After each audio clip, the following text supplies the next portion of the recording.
Muitos amigos me perguntam qual o melhor aço para faca, canivete, enfim, lâmina de corte em geral.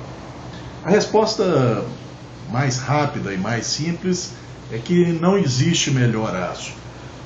Na verdade, o que existe é o aço mais bem indicado para uma dada função com determinado tratamento térmico, uma dureza específica qualquer para um tipo de aplicação.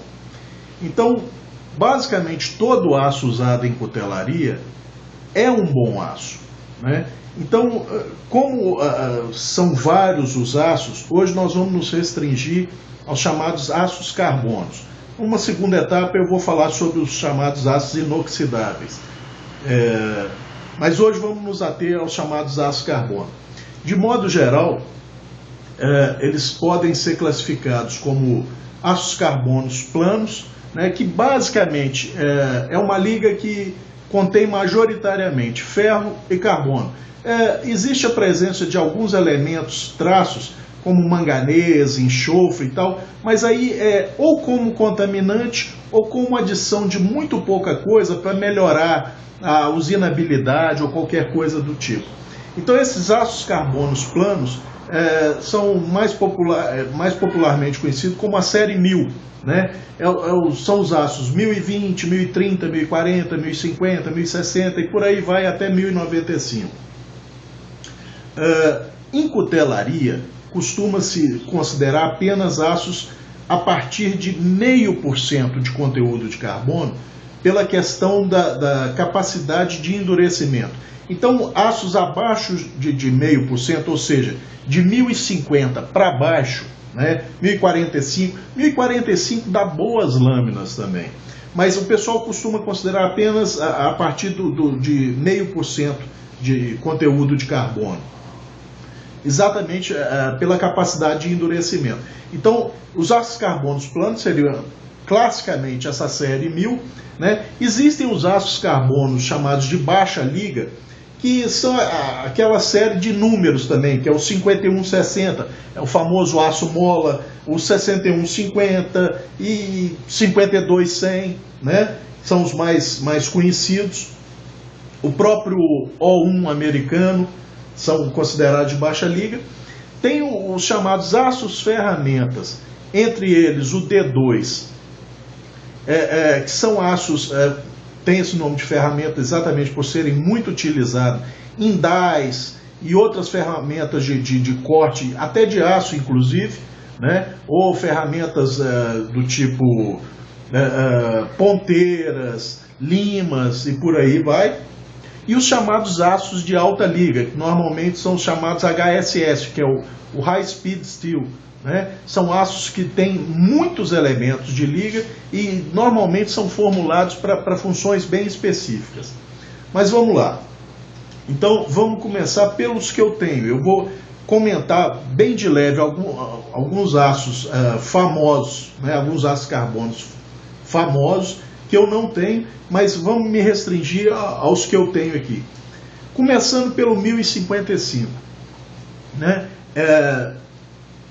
Um exemplo de lâmina em 1055 seria esse Kukri Machete da Cold Steel, né?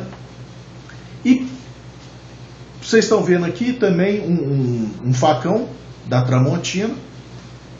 Qual é a característica desse aço 1055? É um aço com altíssima energia de fratura. Você conseguir fraturar uma lâmina dessa, não vou dizer que é impossível. Se você tiver intenção de fraturar, depois de muito esforço você vai conseguir. Mas a principal característica desse aço é a tenacidade e a elasticidade dele. Então é um aço difícil de fraturar. Muito usado para facão, para espada, né? Esse facão da Cold Steel, ele está com uma dureza baixa. Ele tem dureza aqui de cerca de 50 Rockwell C, né? RC. Mas para a função que ele se destina, vocês vão ver que tem alguns pequenos dentes. Isso em facão eu nem me preocupo em remover, a não ser que essa quantidade de dentes passe de 10% da área total do fio, que não é o caso aqui. Então esse é um exemplo de aço carbono, né? Excelente facão, por sinal. E aí nós vamos subir um pouquinho na escala de carbono. Essa aqui é uma Imbel, né, que eu modifiquei radicalmente a lâmina para o meu uso. Essa lâmina eu considero mais adequada. Aqui o logo da Imbel. Eu parei o desgaste porque eu vi que eu ia acabar eliminando o logo da Imbel. Aí seria muita maldade da minha parte. Então eu mantive. Mas esse assume-se que seja um aço 5160, né? Que é o famoso aço mola, muito usado em molas de caminhão, molas de Kombi, Brasília, Fusca, Jeep, né? Cuteleiro adora usar esse aço e tal. Mas por que cuteleiro adora usar esse aço? Porque ele é excepcionalmente bom? Não. Ele é um bom aço, como todos os outros. É simplesmente porque a disponibilidade dele é muito alta no mercado, como sucata, né? E também como aço virgem, já que a indústria demanda muito esse tipo de aço no Brasil, né? Afiada também. Qual é a característica do 5160?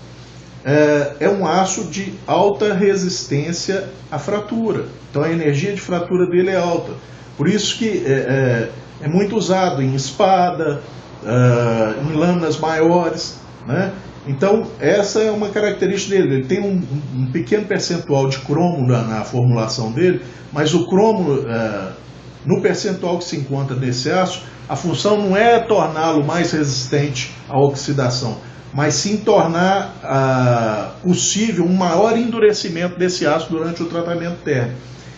Essa aqui é uma faquinha que quem já viu meus vídeos conhece, também é 5160, supostamente, só que essa faquinha eu refiz o tratamento térmico, e nela é visível aqui a linha de têmpera, essa parte mais escura, a partir aqui do calcanhar da lâmina, vindo para cá na ponta, é onde ela foi endurecida até 60 Rockwell C. Já a espinha dela está com uma dureza abaixo de 54, porque eu consigo marcar essa faca Imbel que tem 54 com ela. Aliás, eu não consigo marcar a espinha dessa faca Imbel com 54 de dureza e marco a dessa daqui. Então essa porção aqui da lâmina está com menos de 54 de dureza, enquanto a porção do fio está com 60 de dureza, né?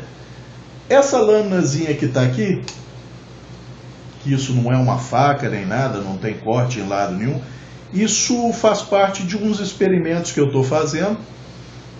Eu ganhei uma fita desse aço, esse aço aqui é o 6150, é bem parecido com esse aço 5160, o conteúdo de carbono dele é um pouco menor, gira aí em torno de 0,53, por aí assim, né? 0,48 a 0,53 de carbono.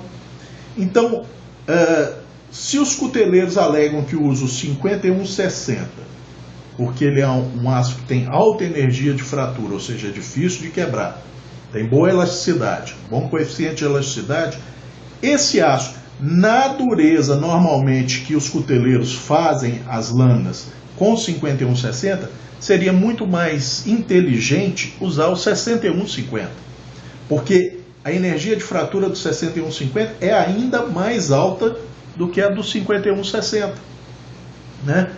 E aqui, esse aqui eu já endureci ele está com 60 de dureza, e é uma lâmina de 1 milímetro apenas. Vamos tentar quebrar ela aqui. Pronto. O grão está extremamente fino, não sei se a imagem vai conseguir pegar, mas o tratamento térmico que eu fiz, eu consegui esse 60 de dureza com um grão extremamente fino, para fazer uma chamada paring knife, ou seja, faca de apara para cozinha, para presentear amigos, né? Porque no mercado brasileiro você não vai achar uma faca para cozinha com 60 de dureza, 60 RC de dureza. Então vocês viram que, mesmo tendo apenas 1 milímetro de espessura, eu tive que fazer uma força considerável para fraturar isso aqui, e com 60 de dureza. Então isso aqui faz parte de um projeto que eu estou desenvolvendo ainda. Mais para frente eu vou começar a fazer umas faquinhas mais ou menos do tamanho dessa daqui para presentear os amigos. Então vamos subir na escala do carbono. Chegamos na Tramontina, né? As facas de aço carbono da Tramontina, e principalmente todos os facões da Tramontina, é em aço 1075.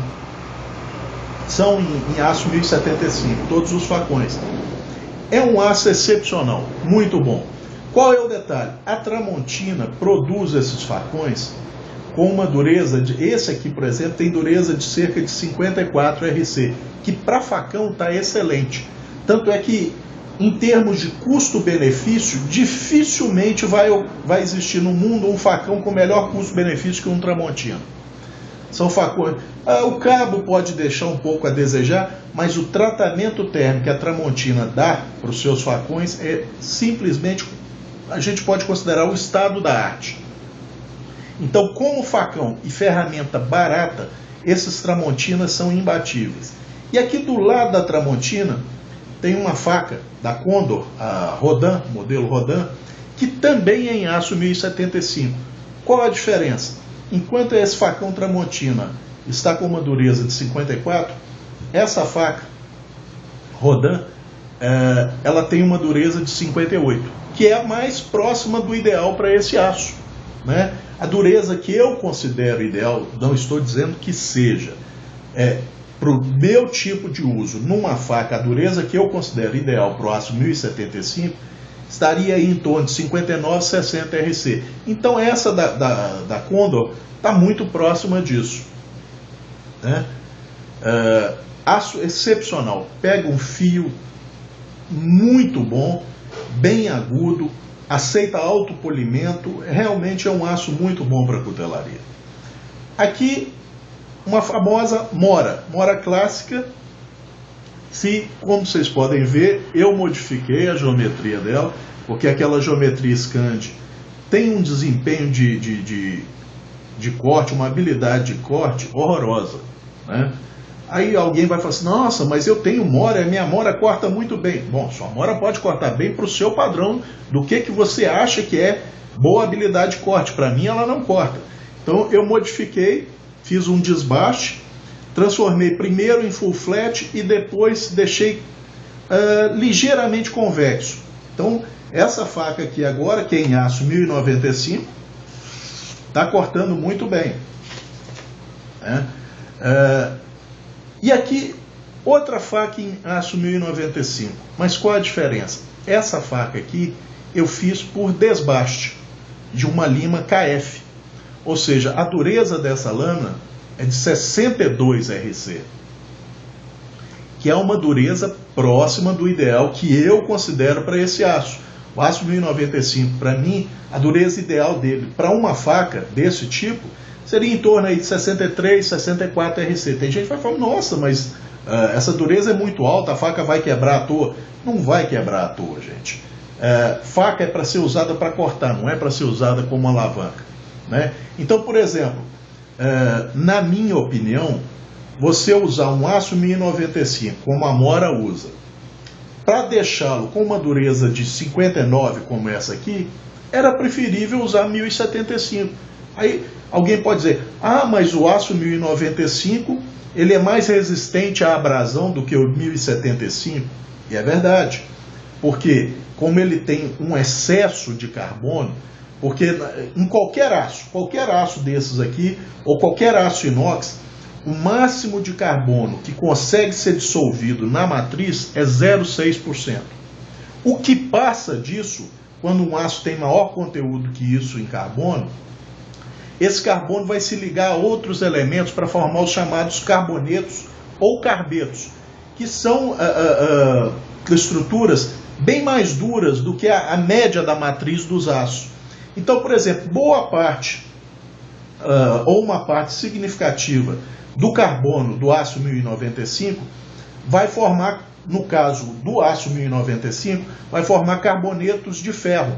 É a famosa cementita, né?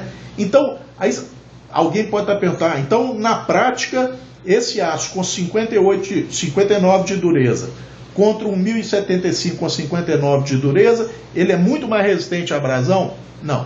Na prática, no uso do dia a dia, o usuário provavelmente nem vai perceber a diferença na retenção de fio.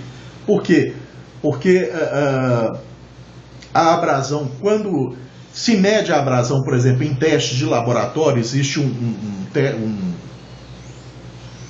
teste chamado CATRA, mede-se a resistência à abrasão direta do aço. Só que quando a gente está cortando manualmente, a gente tende a fazer esforços laterais, torções e tal, e isso vai provocar pequenas fraturas no aço ou deformidades plásticas no aço. Nós estamos falando em termos do fio, é óbvio, né? Que tem aí uma espessura, os meus fios, por exemplo, em torno de 1 micron. Então esse fator é muito mais preponderante na perda do fio do que a abrasão mecânica. Então, por que a Amora usa o aço 1095? Será que os engenheiros dela não sabem disso? Não, é muito simples. A Amora, quando começou, era parte de um grupo chamado Sandvik, e a maior disponibilidade de aço era o 1095. E outra questão de marketing.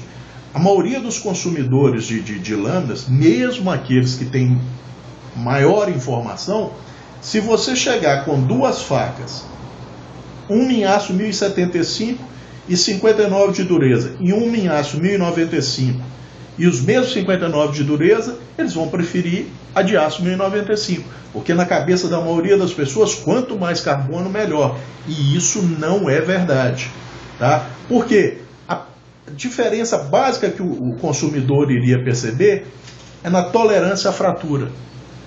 Ambas as facas, se a Amora fosse feita em aço 1075, ela teria quase o dobro da tolerância à fratura do que essa Amora feita em aço 1095.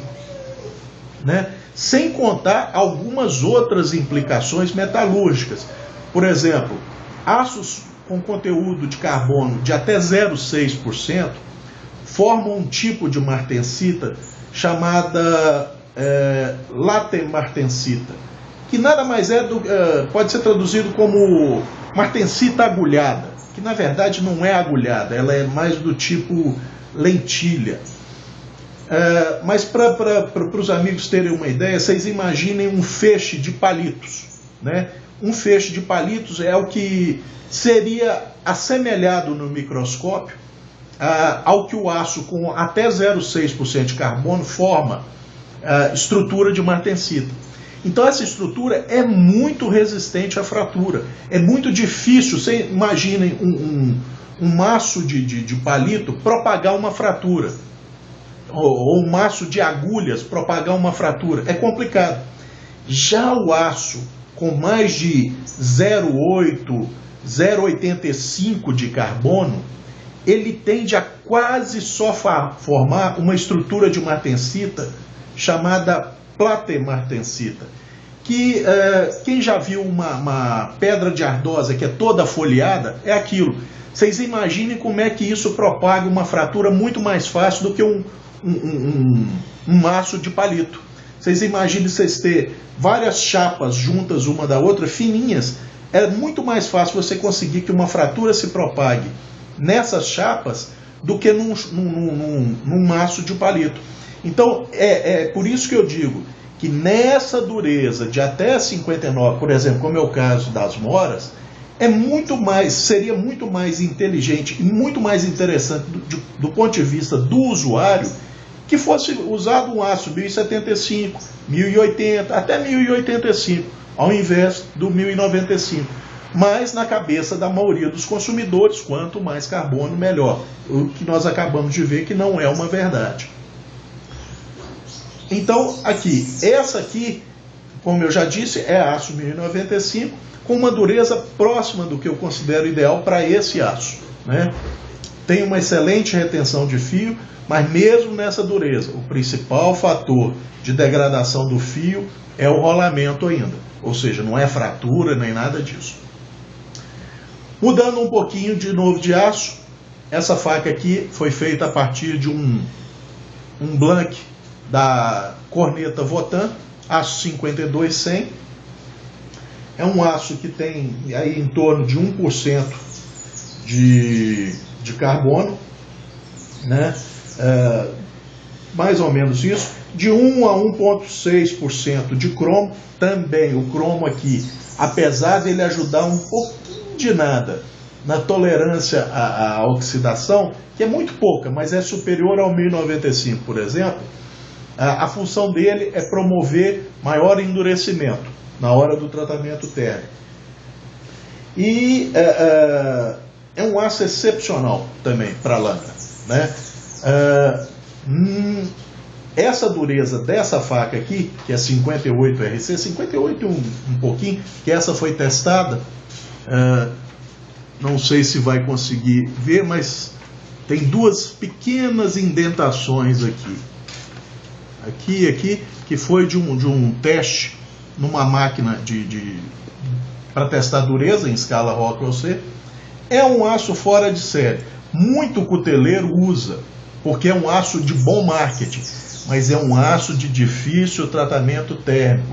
É muito mais fácil estragar uma lâmina no tratamento térmico com esse aço do que uma lâmina de aço 1060, de aço 1070, 1075 até 1080.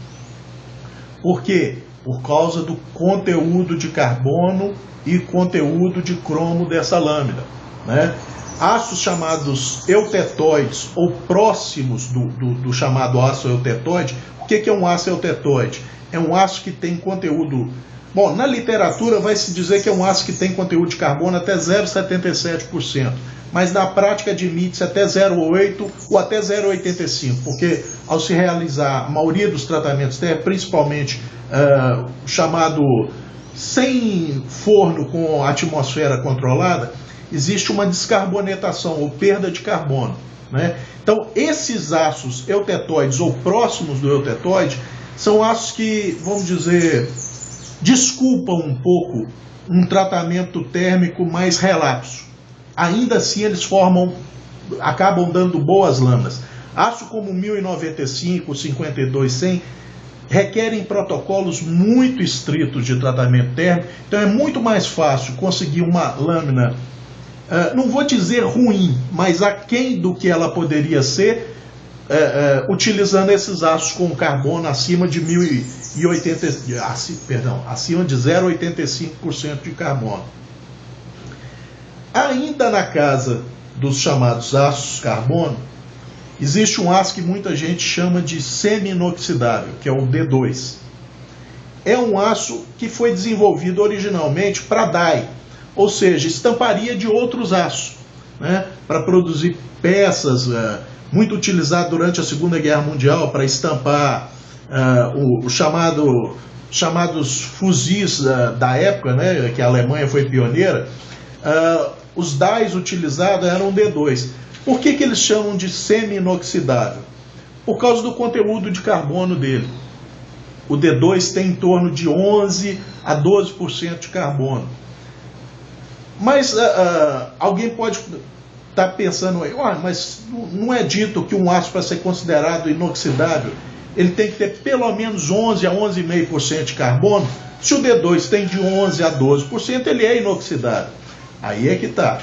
O aço, para ser considerado inoxidável, tem sim que ter de 11 a 11,5% de cromo.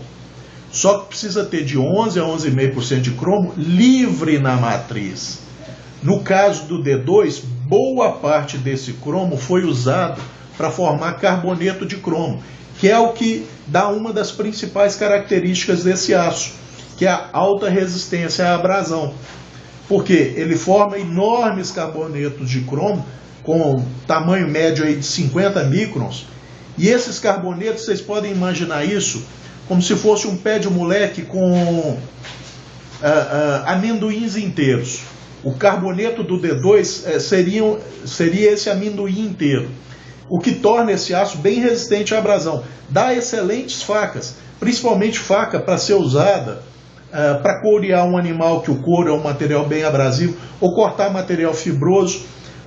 Inclusive o D2 ele tem uma característica.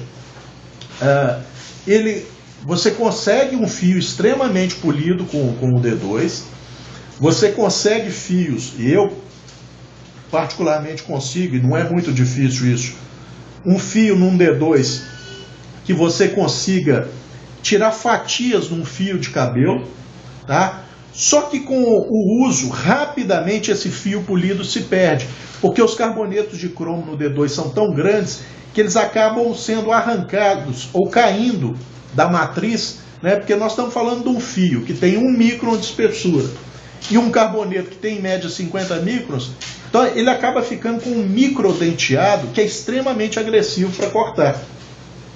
Então o D2, às vezes, algumas pessoas costumam dizer que ele até melhora a habilidade de corte depois que ele é usado um pouquinho, porque ele vira uma microserra. Aqui tem 3 exemplos de aço D2. Esse aço D2 dessa faca aqui eu fiz um desbaixo para ela se tornar uma full flat. É uma faca excepcional, né? Esse aço aqui, especificamente dessa faca, ele está com uma dureza de 60 RC.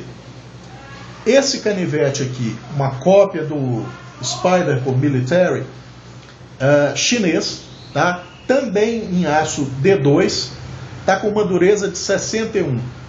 E esse canivete da Queen Cutlery, que é o Country Cause, né, um modelo conhecido nos Estados Unidos como Swordbuster, tem dureza de 58 RC. Tem diferença entre eles? Tem diferença entre eles. Qual a principal diferença? Na tolerância à oxidação.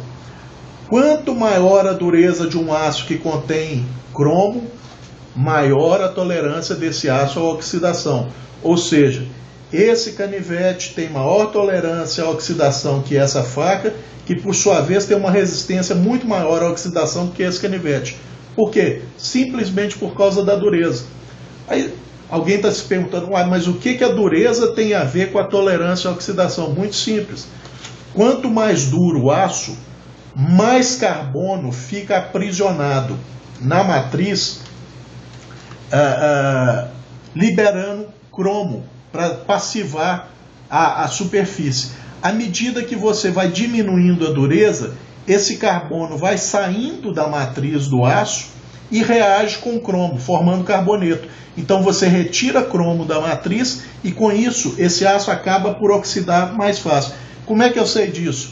Eu já fiz testes colocando ácido na espinha de todos eles e removendo as gotas de ácido em intervalos regulares. Esse aqui manchou primeiro e manchou mais, depois esse e depois esse. Tá? Então isso aqui é só uma curiosidade. E por fim, tem os chamados aços de alta liga, ou HSS, né? Que é esse aqui, por exemplo, é um que quem já viu os vídeos conhece, é o M42, de uma serra Starrett, feita por desbaste, né? Um aço bem resistente à abrasão e, no entanto, uma pedra carborundo comum fez o serviço nele. Outros aços nessa categoria, tem o famoso M4, M2, muito usado nos Estados Unidos. O M4 é mais tolerante à abrasão do que esse. E ultimamente saiu um aço aí que está sendo considerado o queridinho daqueles que gostam dos chamados super aços, que é o K390 da Buller Uderon, né? Que é um aço que tem alto conteúdo de tungstênio, vanádio e molibdênio, que formam carbonetos extremamente resistentes à abrasão, né? Então esse aço está sendo o queridinho do pessoal, mas isso é só para comentar. Então basicamente era isso. O que eu quis mostrar é que todos os aços são excelentes, mas existem aços mais indicados para dadas funções em determinadas durezas e com determinados tipos de tratamento térmico. Eu acho que isso vai servir para quebrar alguns mitos de que aço 1055 não presta e aço 52-100 é o que há. Não é verdade. Cada um dentro da sua aplicação, cada um na sua função. Para cutelaria, todos são excelentes, dependendo do que você espera daquela lâmina em termos de desempenho. Essa é a primeira parte. Depois nós vamos fazer uma segunda parte sobre os chamados aços inoxidáveis.